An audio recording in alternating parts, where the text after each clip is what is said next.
Rock and roll Chicago, rock and roll Chicago, my hometown. Well, I was born in the city, gonna rock your city, Chicago. Chicago rock and rollers are the best you're ever around. Hey, this is Paul Martin And Ray the Roadie. for the Rock and Roll Chicago podcast. Hey, Paul, how's it going, buddy? Good. What do we got on tap today? You know what? I'm feeling a little Christmassy. Are you? I am. I don't know why. I just got this kind of like Christmas feeling, little Yuletide stuff. Kind of classy, you know? Classy or classic? Kind of classic. Yeah, maybe classic. Yeah. That's, you know, that would be a blast, too, so. Well, I tell you, what a coincidence that you say that. Really? Yes. Today we have Classical Blast. Holy cow, check that out. Who would have thunk? And they're doing some Christmas shows, as a matter of fact, coming up soon. They are. Yes, they the are. dark side of the Yule, the way I understand. Yes, it is. Yes. Should be a good show. Yes, it will be. And their the regular Bach to Rock shows are unique and different too. They have a violinist. They have two violinists actually, and a cello player, and it's rock and roll played classical style. It's something to see. It sure would be. So what do you say we get to them and find out what they had to say? We talked with Barbara Weigand, who books the band and who manages the band, along with Bill Sinar, her Significant other. her husband, who's the bass player, and Dave Kelly, who's the drummer. Let's see what they have to say for themselves. And away we go.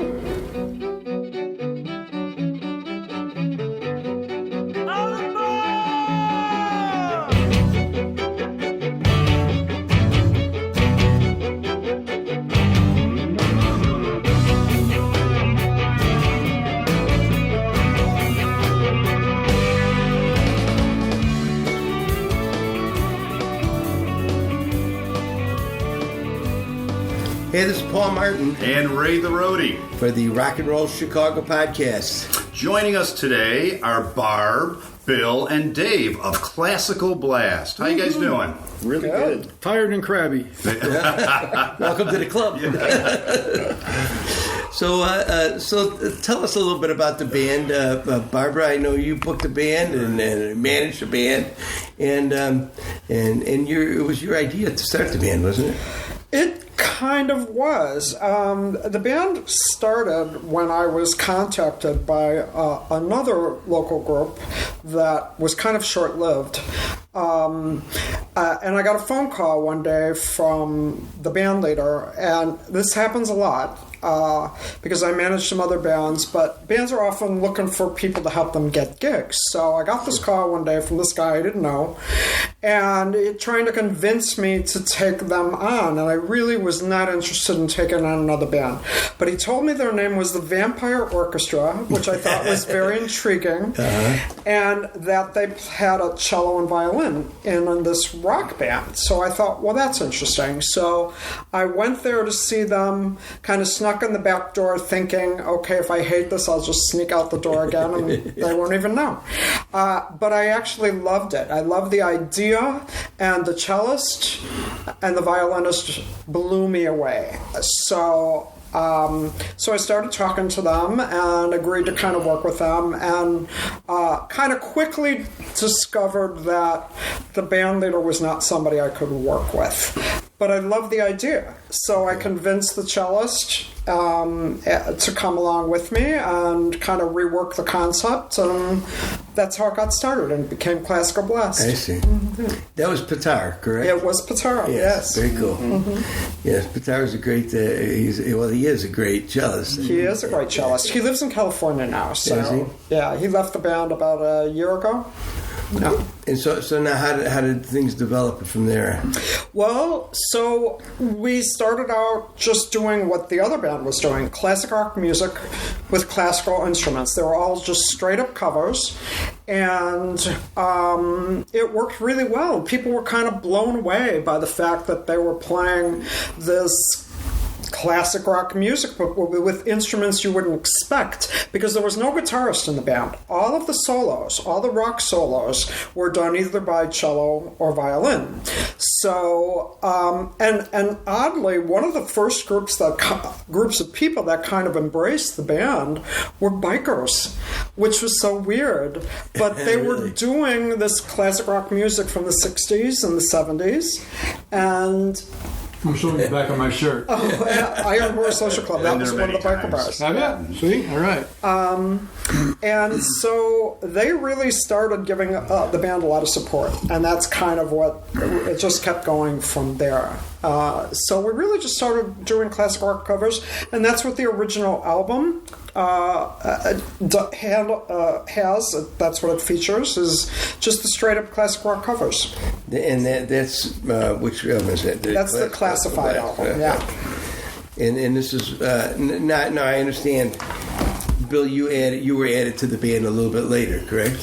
Yeah, actually, Barbara also runs the Caring Arts Foundation, and we do hospital gigs, performances, and arts and different things. But then I started using Pitar for me and him would go and do duos at these hospitals. Oh, okay. And we really started to play well together. And then after a while, he said, how come you don't play with us in Classical Blast? And I just actually never thought of that. He says, you know probably half the songs. And so then I started to consider it. For some reason, I never considered it, you know. And they were rehearsing in your basement. Right. And they didn't have a bass player, but I assumed the cello, because I did go to see them, and just the cello alone sounded bottom heavy enough. Right. That I didn't think they really needed a bass player. So it kind of threw me off at first, and then it probably worked out good, because the first time I met Pitar, I think I remember him saying something like, because I kind of say strange things right off the top, you know. And I probably went to the first gig, and I probably said, "Yeah, you guys sucked," or something like that, you know, smiling, but he might have taken it seriously or whatever. Fortunately, he got to meet me through the Caring Arts Foundation, and we got to do gigs, and we got real close that way. Right. Joining the band was so easy and smooth, because I knew him and I knew all the other guys well enough at this point, since they were rehearsing at my house anyway. That it became real easy, and I remember my first gig, there was no pressure whatsoever. I felt like I could stop playing and the cello would just keep doing his job anyway. I felt like I could do no wrong, and it was pretty easy transformation. Now you play guitar as well. I play guitar, right, I was playing guitar with Pitar at the hospital gig. It might have sounded like that today, but it...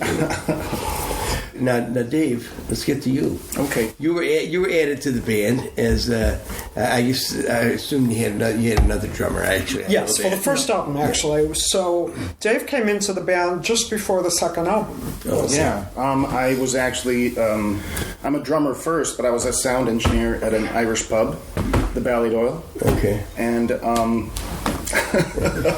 and I was running sound for Classical Blast, and I was running sound for Our Gang, and I just loved to worm my way on stage just to break the monotony and sit in on a few tunes. And I'm not sure whose idea was it to invite me to audition. Was it yours or Pitar's? Yeah.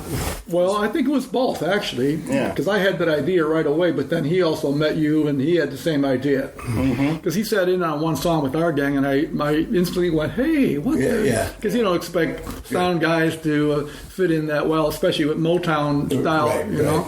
And instantly he felt really good. So I put that word out, but then Pitar met him also, and so it was. Yeah, Bill was impressed that I knew the intro filled a brick house. Right. Right.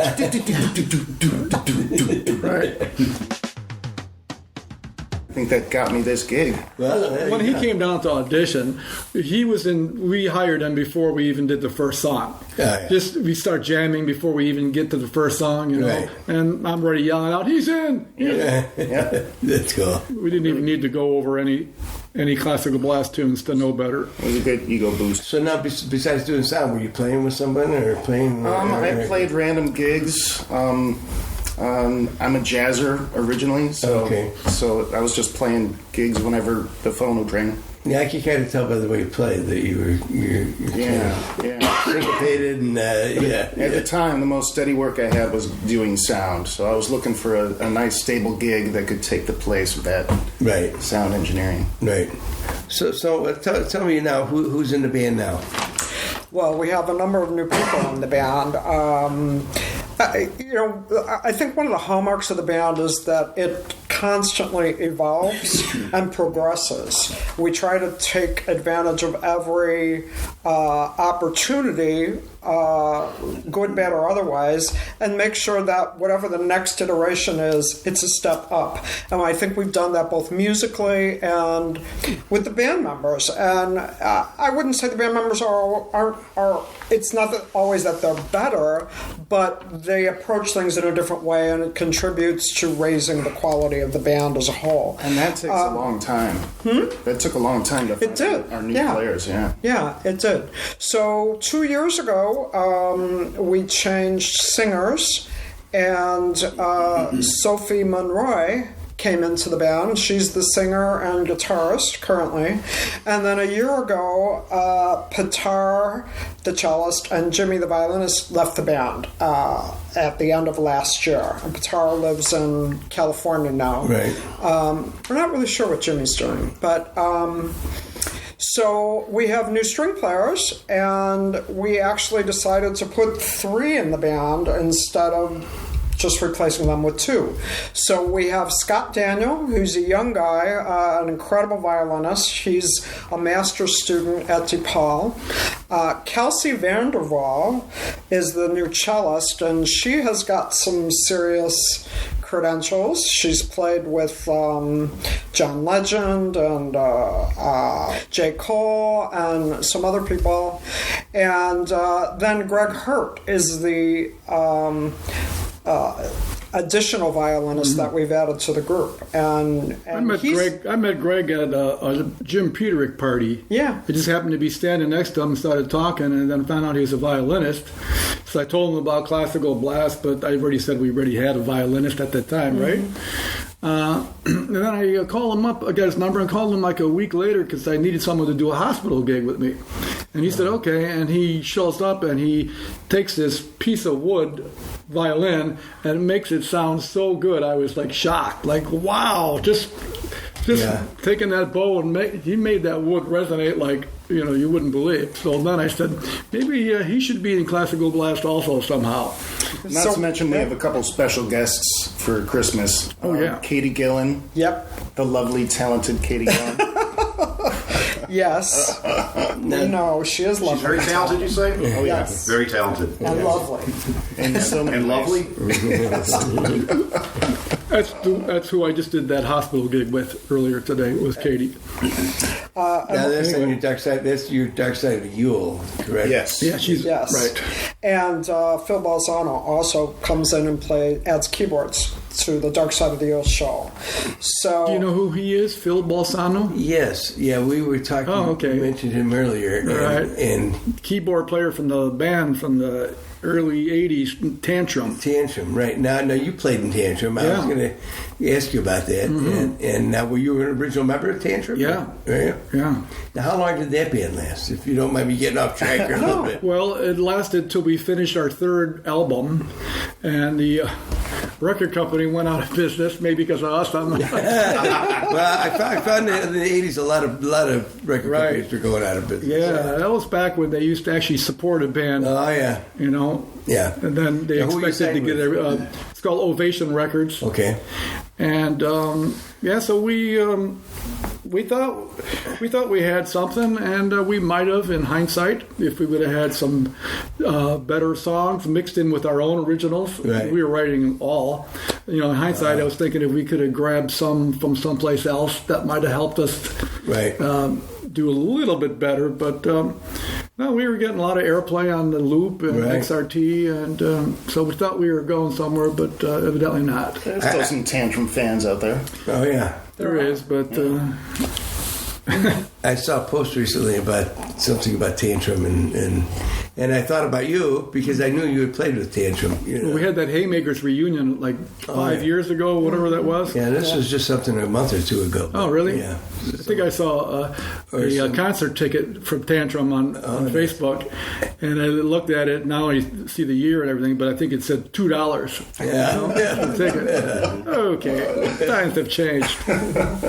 Now, did you write in that band too? Yeah. Yeah, because I know you do some of the writing for Classical Blast, or most of the writing. If you understand. So far, not because I'm the most talented, but because I don't know. Yeah. So far, I've been doing that. Because you've got the songs to put out there, right? He has the most free time. No. And actually, Barb writes a lot of the lyrics. Yeah. Brilliant lyrics. And Well, I was going Bill writes to great get. Yeah, I was songs. going to get to that you both write together, right?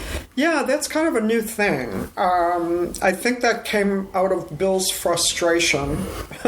He needed somebody to write lyrics for his music. He's a very prolific music writer, and he has written some songs with Jim Peter, who is doing the lyric writing. And so he was developing all this music for this band, and he was frustrated that he couldn't find the right person to write lyrics for the music he was putting together. So I think he asked me one day if I thought I could do it. And I said, I don't know, I could try. And so it's been working out. And the new Christmas show one right now, right?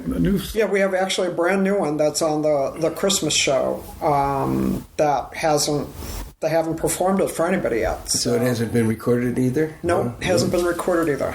Well, professionally, I recorded it down in my own studio here. Right. Just enough for everybody to hear how it goes. Yeah. And we mashed it with Shepherd Me, O God. Yeah. Mm-hmm. And it's a very moving piece. You've probably heard it before. Once you hear it, you'll probably say, oh, I love that.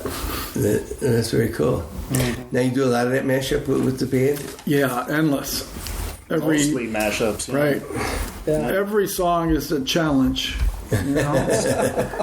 But not only a challenge, but it makes you really like it too. Because I was just looking over this list to the Dark Side of the Yule songs, and I realized I look forward to playing every one of these because they're so interesting. They're not just a cover of something. Right. Yeah, it's a big challenge to find a classical piece that blends well with your original music or with another with rock a classic song. rock song. That's Right. what we spend our time on.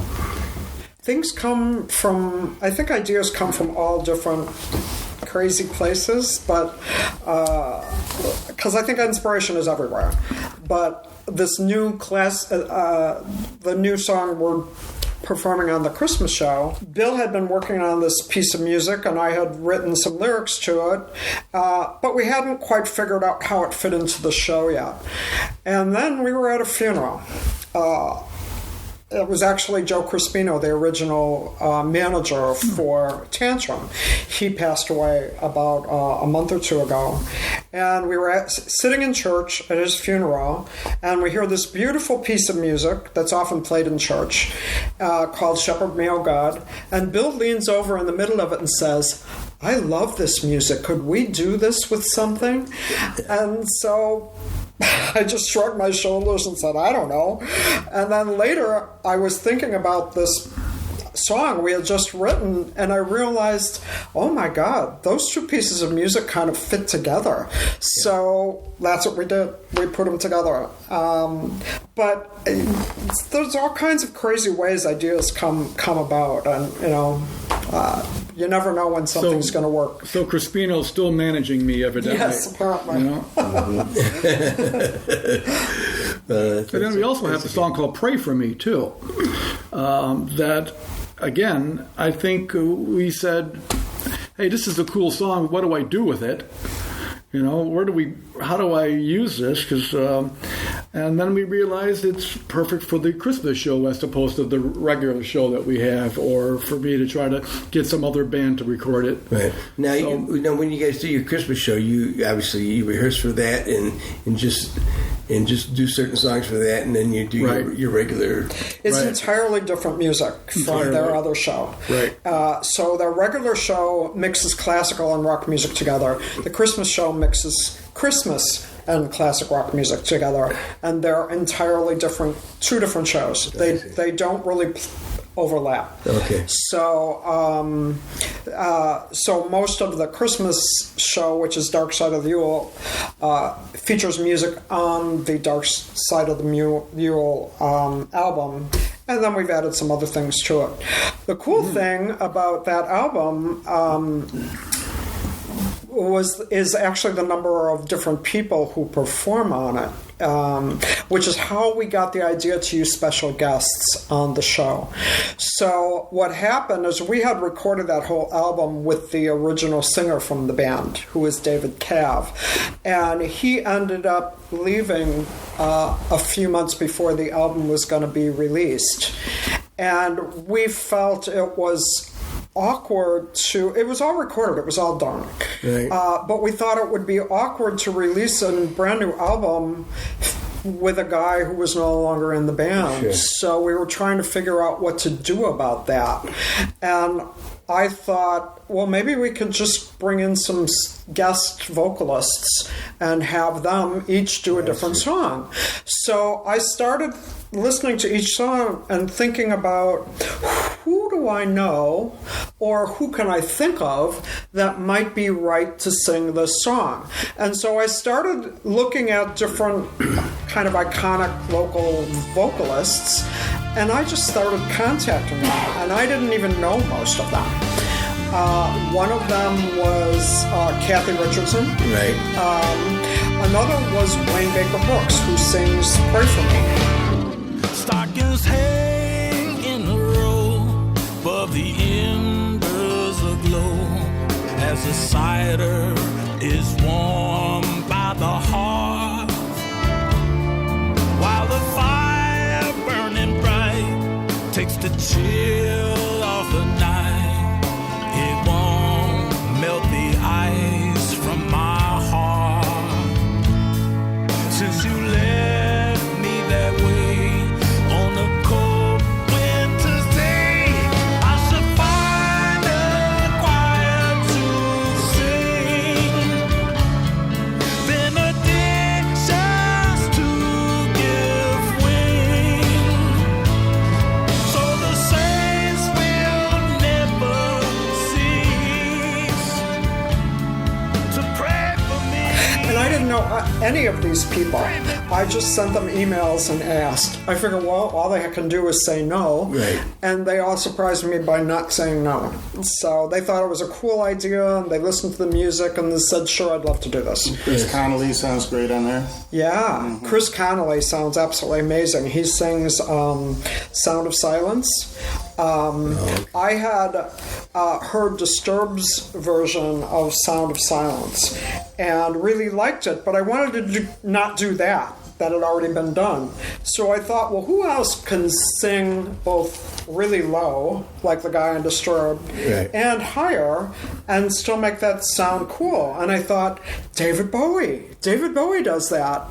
Well, I didn't know David Bowie, so... He wasn't available. He wasn't available, yeah. So I started to look up David Bowie tribute bands and came across Sons of the Silent Age. And Chris Connolly, who used to be in Ministry, had this band. And he sounds just like David Bowie. He's from Scotland, you know. So I called him and he said, yeah, that sounds interesting.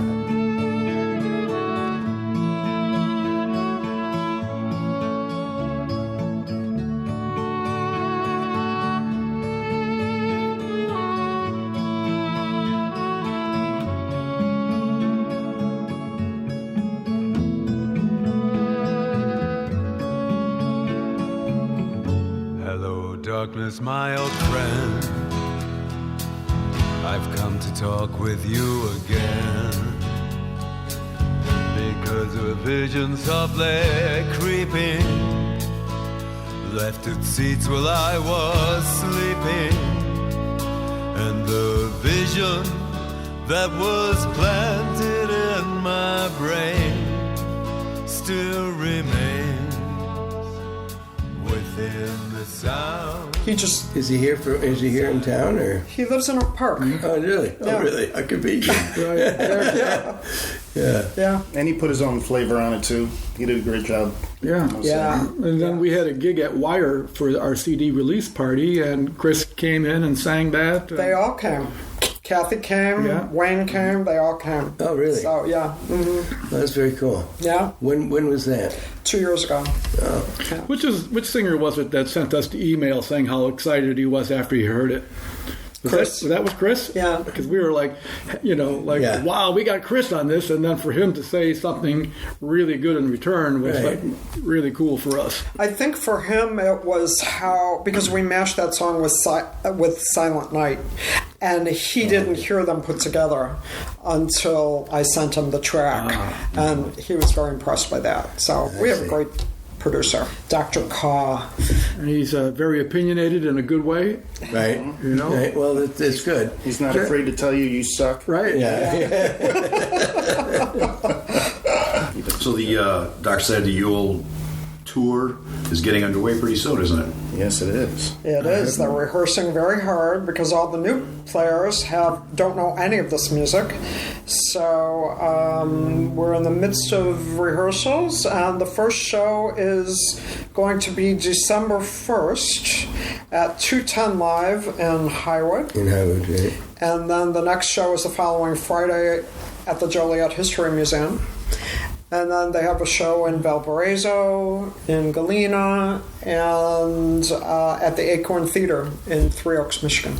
Have you been to the Acorn? We have. It's a really cool place. Yes, it is. Isn't Yeah. it? Great little venue. Yeah, I played there a couple of times, and it's very Yeah. interesting. Very interesting. Right. We like those intimate concert Yes. shows. Yes. What's the one we just did in Hobart? That was That was at the Hobart Theater. Hobart Theater. That was a really cool little place, Right. too. Yeah. Tell me a little bit about the record label you signed with Toucan. Yeah. Toucan Cove. Toucan Cove. It's an indie label.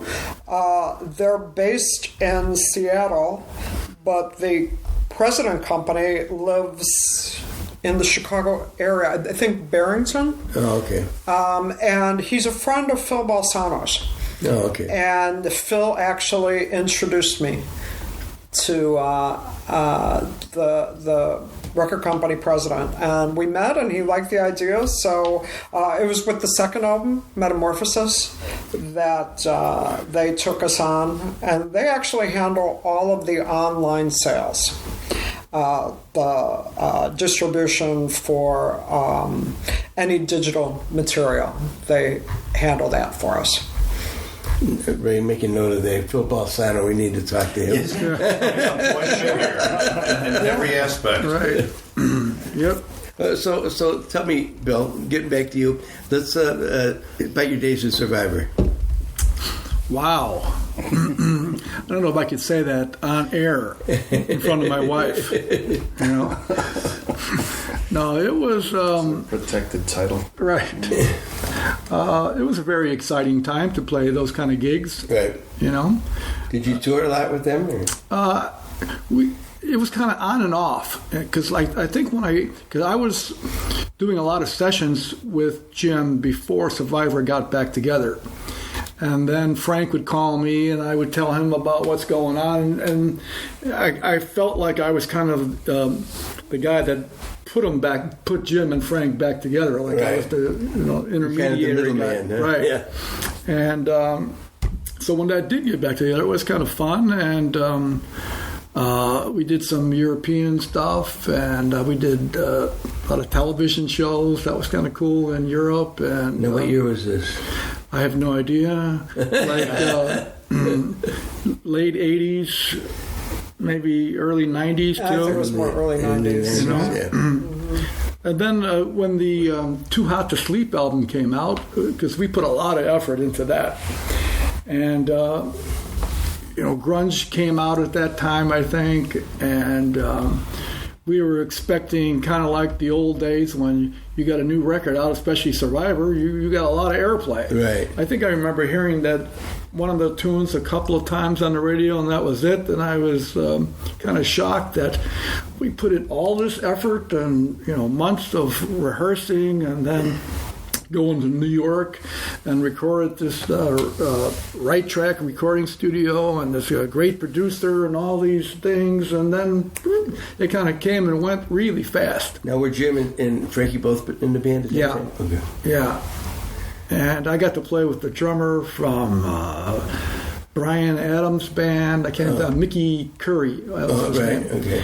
And so it was, definite highlight, But then all of a sudden, no airplay. Did you help write any of the songs on that album? No. Those guys, it's kind of like telling Lennon and McCartney, hey, I got a song. Yeah. Let me add to that. Yeah. Right. Yeah, let me add to that, right? Yeah, then after a while, I was doing Our Gang at the same time, Right. Then after a while, the gigs started getting less and less, and then I just drifted, Yeah. Now you talk about Our Gang. I know, Barbara, you manage Our Gang, right? And how long has Our Gang been going? A long time. Maybe 28 years or something like that. It's been a long time. Were you an original member of Our Gang? Pretty much. Yeah. Myself and the lead singer, Right. Now, I know you've written some stuff with Robert Davis. Robert Davis. Yes. Yeah. Because I've got Robert's album, and Right. and I know you were on there quite a bit, right?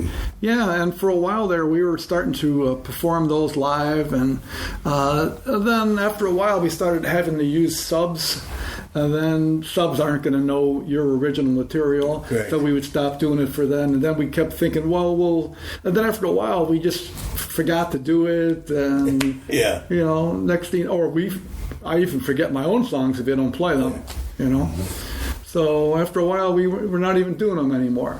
Actually, it was through Our Gang that I got involved with artist management, with band management, because...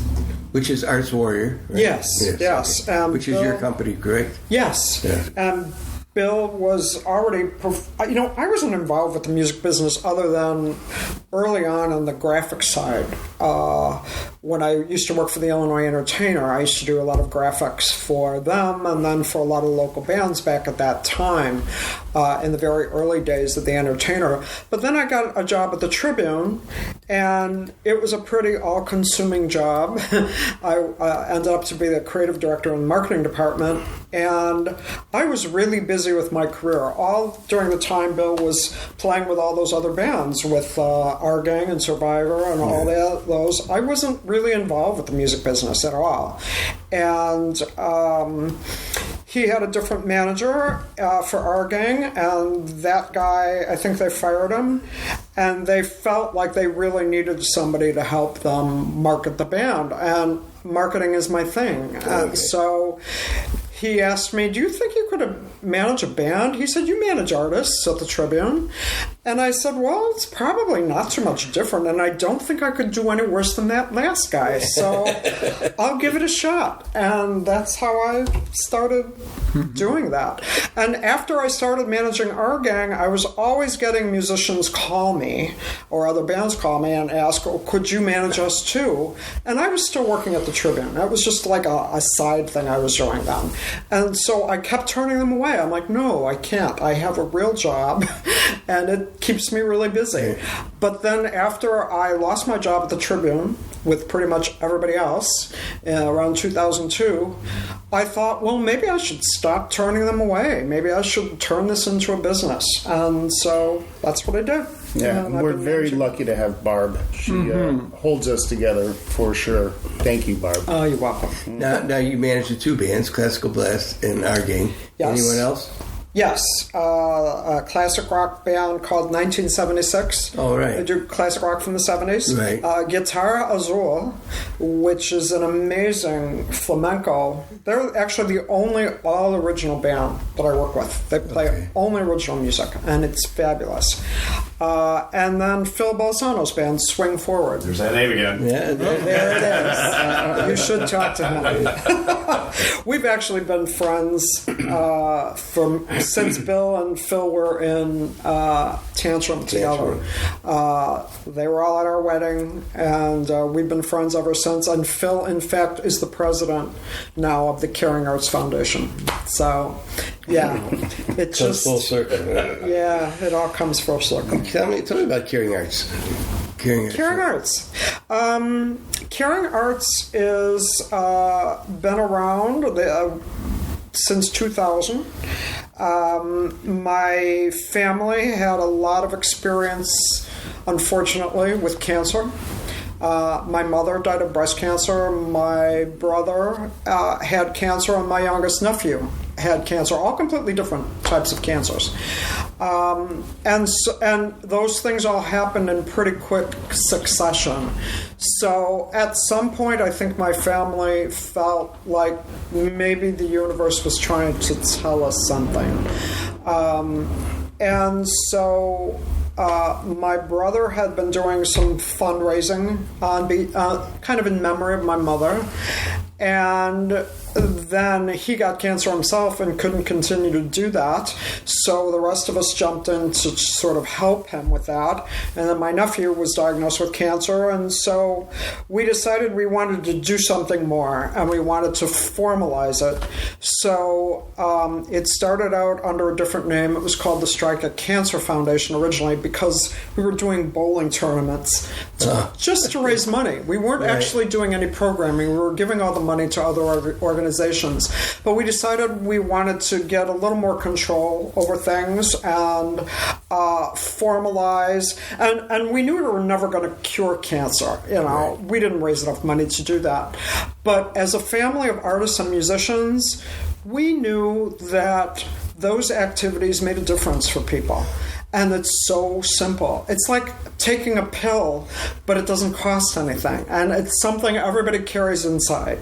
And so we started doing art-based programming, which we think is very therapeutic, and in fact it is. So that's how it ties into the music. Yes, and so we started using the people around us, musicians around us, artists around us, and started going into hospitals, and the musicians perform for the patients at support communities like Gilda's Club. We have visual artists who paint it's really the patients who paint, but we facilitate that. And I was at a facility yesterday in Aurora painting with 10 ladies who are dealing with cancer.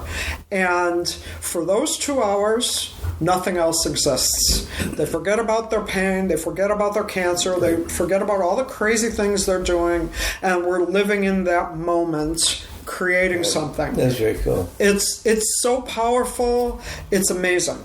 And the coolest thing is, hardly anybody was doing this. Art therapy was just beginning to infiltrate into the hospitals when we first started. And now some of our biggest supporters are doctors, because they all realize how powerful it is. So it's pretty amazing. That's awesome. Yeah. That's very cool. You want to tell them about that part, the doctor from Rush, his party? So Bill performs at Rush. He was actually there this morning, and he used to perform there with Petar, the cellist, like he was telling. So it was, I think, their first time there, and I usually go with them on the first time in a new hospital. So they were performing in the reception area at Rush, and it was all going very well, and I'm sitting off to the side, and this very imposing-looking gentleman in a white coat is standing off to the side with his arms crossed, and he's just staring at them. And all of a sudden, he walks up to them, and he says, "Who are you people, and how do I get a hold of you?" Well, they thought they had done something wrong. So they just immediately pointed at me. Pointed to you, sure. Yeah, go talk to her. I'm just a musician. So he walked over. Just playing a gig. And it turned out he was the chairperson of the oncology radiology department, and he wanted to get them in his department too. Oh, very cool. And at his retirement party 2 years ago. He invited them to play for his party. very cool. And he started his speech. Well, this is after everybody came up to talk about how all the great things he's done, and they went on, and then he finally comes up and speaks, and the first thing he talks about is He thanks the musicians. Well, Yeah. he comes and he starts That's very thanking me and Petar, and he points to us, and the whole room is looking at us like, what? Who are they? This is how you start your Yeah. speech? And we were literally starting to walk out of the room, you know? Yeah. And then we heard that, we were shocked, and along with everybody else, was like, who are these guys? But he recognized the power Yeah, of the music, sure. you know, and it's pretty amazing. music It- is very powerful. It thing. is very powerful. Every performance we do, there's endless people coming up to tell us how soothing it is, or how much they appreciate it, or nonstop. So it's such a win-win for us, Right. you know? So you have anything in the works now for any new CDs or anything you're working on? Well, we have a lot of new music. We haven't started actually working on a CD because it seems like the last 2 years, right about the time we'd be able to do that, we have to bring in some new performers and they have to learn all the music so the band can work. And so we've never really gotten to that point. But we hope maybe in the next year. I think we have a good start on both classical and rock mashups, a bunch of new songs. We've actually taken some songs from the first CD and put some classical music into those, which that CD didn't feature that. So that's something new we're doing. And Christmas is kind of our focus right now. yeah. Maybe after Christmas. There we go. Well, thanks, guys. How do we find Classical Blast? We're on the internet, or Yes, classicalblast.com. And there are all the shows. The upcoming Christmas shows are listed there. There are ticket links for all those shows. The show in Galena, which is the second time we'll be doing that show.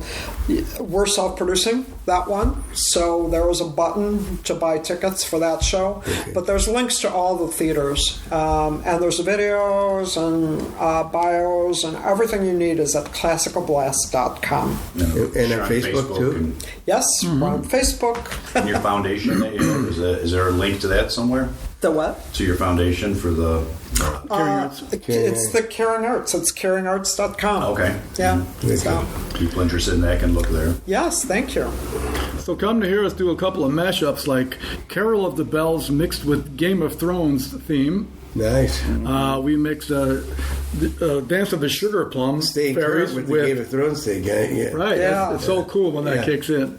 Tchaikovsky with Metallica. Right. Then we go into Well, Enter that's a perfect Sandman. match if you ask me. Yeah, absolutely. Yeah, they're really fun. And those mashups are surprising for people, you know, because you start with something that, Yeah. you know, Bach would have played, and then all of a sudden they're playing Metallica. So, No Jingle Bells. That's all. No, I do bells ain't in there. Well, thanks, guys. We appreciate Very it. much. Oh, our pleasure. Yeah. And thanks for having us in your home. Thank you so awesome. much. Thank you so much.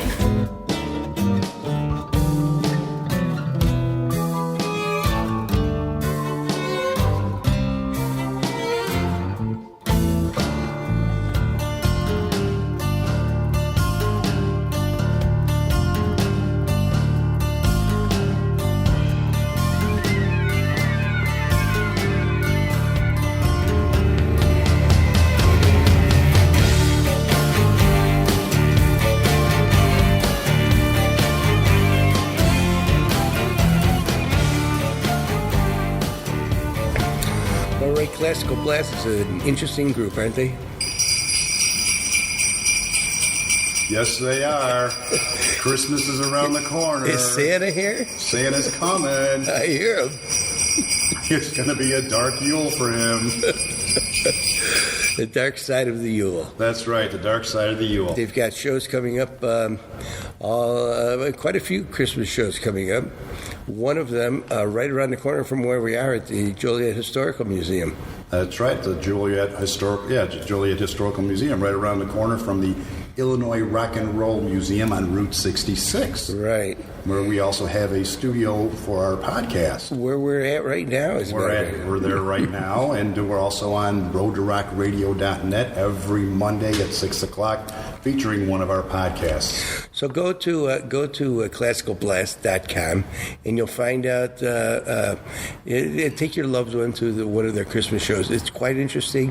It's a mix of classical music with mixed with rock and roll, and Christmas music. It's tied in with Christmas music. It's very cool. It's a very cool show. Get out there and see it. Hopefully, we'll see you guys out there. Thanks for listening. We'll see you soon. Talk soon. Rock and roll, Chicago.